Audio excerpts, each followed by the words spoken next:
नमस्कार बच्चों। आज एमए उत्तरार्ध की द्वितीय प्रश्न पत्र की कक्षा में आप सभी का स्वागत है।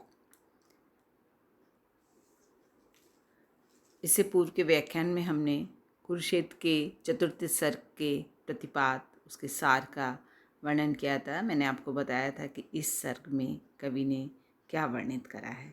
आज से हम इस सर्ग के व्याख्या के अंशों की देखेंगे।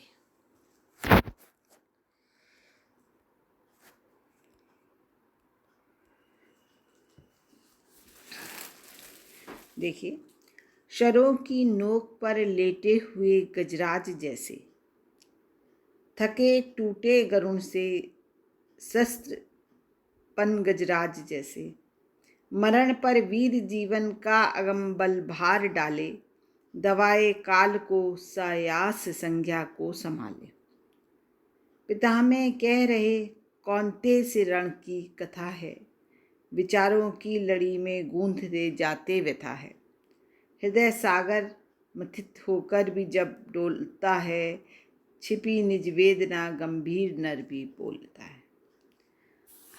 देखिए बच्चों, प्रस्तुत पंक्तियों में कवि रामधारी सिंह दिनकर के कौन से सर्ग से, अभी मैंने बताया, कुरुक्षेत्र के चतुर्थ सर्ग से चयनित की गई हैं। और इस अंश में भीष्म पितामह वाणों की शैया पर लेटे हुए हैं और धर्मराज युधिष्ठिर को समझा रहे हैं। युधिष्ठिर की मनोव्यथा और आशंकाओं को सुनकर भीष्म उनका भी उत्तर दे रहे हैं और समझा भी रहे हैं।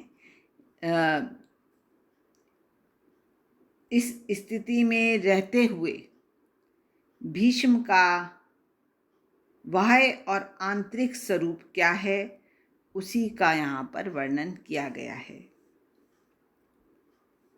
देखो, कवि कहते हैं कि वाणों की शैया पर लेटे हुए,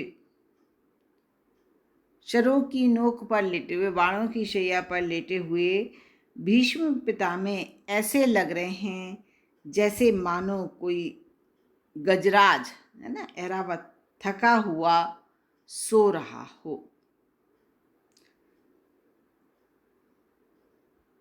तात्पर्य यह है कि पितामह की मुखाकृति में से शिथिलता और क्लांति टपक रही है। टूटे गरुण से, और कवि कहते हैं कि पितामह की स्थिति बड़ी ही अद्भुत थी। वह टूटे हुए पंख वाले गरुण के समान अथवा सशस्त्रपन्न गजराज जैसे अथवा शेषनाग के समान तेजवान और शक्ति के स्रोत प्रतीत होते थे। वे अब शरशैया पर पड़े हुए, वे टूटे पंखों वाले शक्तिहीन गरुण और फन कुचले हुए विषहीन शेषनाग के समान प्रतीत हो रहे हैं।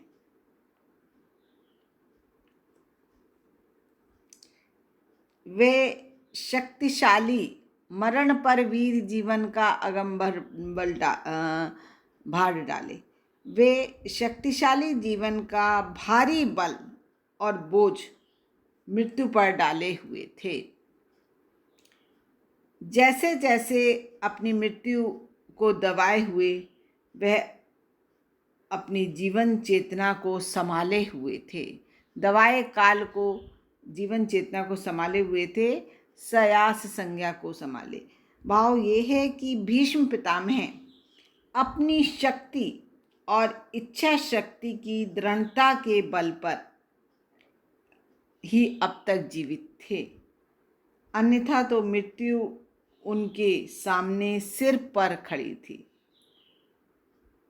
वे जैसे प्रतीक्षा कर रही थी कि कब भीष्म मौत को अपनाने की इच्छा प्रकट करें और वह उन्हें भयानक आगोश में ले ले। आगे की पंक्ति देखो बेटा। पितामह कह रहे कौन्तेय से रण की कथा। भीष्म पितामह युधिष्ठिर से महाभारत की कथा कह रहे थे। विचारों की लड़ी में गूंजते जाते व्यथा है और अपने विचारों के बीच बीच में दुख भी प्रकट करते जा रहे थे। हृदय सागर मथित होकर कभी जब डोलता है, कारण जब हृदय सागर मतलब हृदय रूपी सागर व्याकुल हो जाता है तो गंभीर व्यक्ति भी छिपी निज वेदना गंभीर नर भी बोलता है। तो गंभीर व्यक्ति भी अपनी छिपी हुई वेदना को प्रकट कर देता है। यूं विश्व सागर के समान मर्यादित थे, किंतु अब उनका हृदय सागर न केवल लहरें ले रहा है अपितु आंदोलित और उद्वेलित भी हो रहा है। यही कारण है कि भीष्म अपने हृदय की व्यथा को छिपा नहीं पा रहे हैं, है ना। तो इन पंक्तियों में देखिए कवि ने वाणों की शैया पर लेटे हुए भीष्म की स्थिति का बिंब यथार्थ और काव्यात्मक रूप में प्रस्तुत करा है और उनका मानवीय रूप विशिष्ट शैली में प्रस्तुत किया गया है। यह अंश मनोवैज्ञानिकता लिए हुए है और उपमा रूपक अनुप्रास आदि अलंकारों का बड़े ही कौशल के साथ यहाँ पर कवि ने प्रयोग किया है। अगला पद देखो। चुराता न्याय जो रण को बुलाता भी वही है।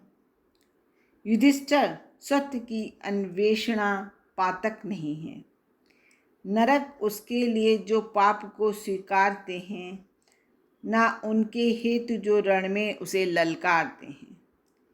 सहज ही चाहता कोई नहीं लड़ना किसी से, किसी को मारना अथवा स्वयं मरना किसी से। नहीं दुशांति को भी तोड़ना नर चाहता है, जहाँ तक हो सके निशांति प्रेम निभाता है।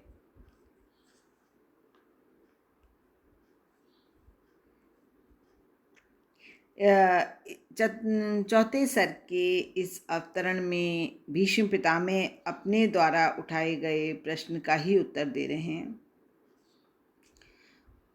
जिसमें उन्होंने कहा था, देखिए पहले कहा था ना, पापी कौन, मनुष्य से उसका न्याय चुराने वाला या कि न्याय खोजते विघ्न का शीश उड़ाने वाला। भीष्म पितामह यहाँ पे कह रहे हैं कि जो व्यक्ति न्याय की चोरी, चुराता न्याय, जो न्याय की चोरी करता है, दूसरों पर अन्याय करता है, वही व्यक्ति युद्ध को बुलाता है। अर्थात अन्याय के कारण ही युद्ध प्रारंभ होता है। तो हे युधिष्ठिर, सत्य की अन्वेषणा पातक नहीं है। अपने अधिकार की प्राप्ति की इच्छा पाप नहीं है, बल्कि नरक उनके लिए जो पाप को स्वीकारते हैं, बल्कि अपने अधिकारों को प्राप्त करना सबका जन्मसिद्ध अधिकार है। अपने अधिकारों की प्राप्ति के लिए लड़ना सबका जन्मसिद्ध अधिकार है। ये संसार उन व्यक्तियों के लिए नरक के समान कष्टदायक, नरक उनके लिए जो पाप को स्वीकारते हैं, ये संसार उन व्यक्तियों के लिए नरक के समान कष्टदायक और दुखदाई है, जो पाप को, अन्याय को स्वीकारते हैं, ना उनके हेतु जो रण में उसे ललकारते हैं, और उनके लिए नहीं जो पाप और अन्याय का नाश करने के लिए युद्ध छेड़ देते हैं या रणभूमि में उसको ललकारते हैं।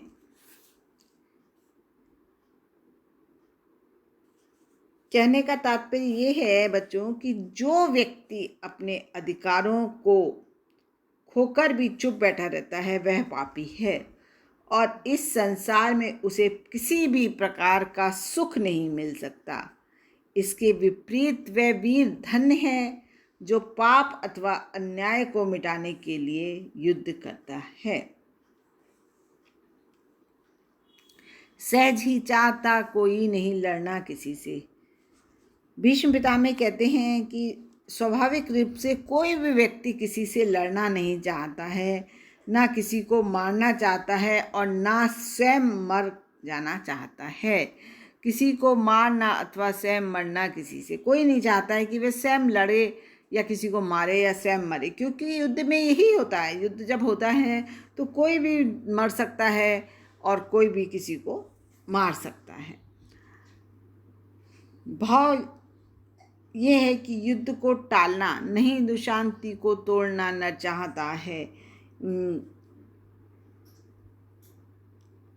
कोई भी व्यक्ति यथासंभव अन्याय के विरुद्ध नहीं खड़ा होता और जहाँ तक बन पड़े अपने शांति प्रेम का, जहाँ तक हो सके निज शांति प्रेम निभाता, जहाँ तक हो सके अपने शांति प्रेम का निर्वाह करता है। भाव ये कि युद्ध को टालना और शांति को अपनाए रखना मनुष्य की प्रकृति है। वह तो युद्ध के लिए तभी तत्पर होता है जब उसके सामने और कोई चारा नहीं रहता और वह युद्ध करने के लिए पूर्णतः विवश हो जाता है, तभी मनुष्य युद्ध करता है ना। इस पद में भी देखिए, मानव के सहज शांति प्रेम युद्ध और अन्याय की मूल प्रवृत्तियों से जुड़े भावों को कवि ने यथार्थ शैली में प्रस्तुत करा है। इसकी धारणा यह है कि अत्याचारी और अत्याचार को सहने वाला दोनों ही पापी हैं। जो अन्याय और अत्याचार के विरुद्ध संघर्ष करता है अथवा आवाज़ उठाता है वह स्वर्ग का अधिकारी होता है। भीष्म के ये विचार एक प्रकार से कवि के ही विचार हैं जो तर्क संगत और व्यवहारिक प्रतीत होते हैं।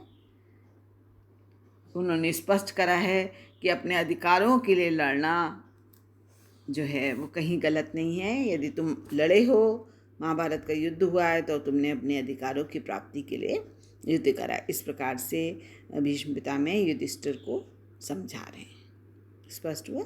अब आगे की व्याख्या हम लोग अगले व्याख्यान में करेंगे। नमस्कार।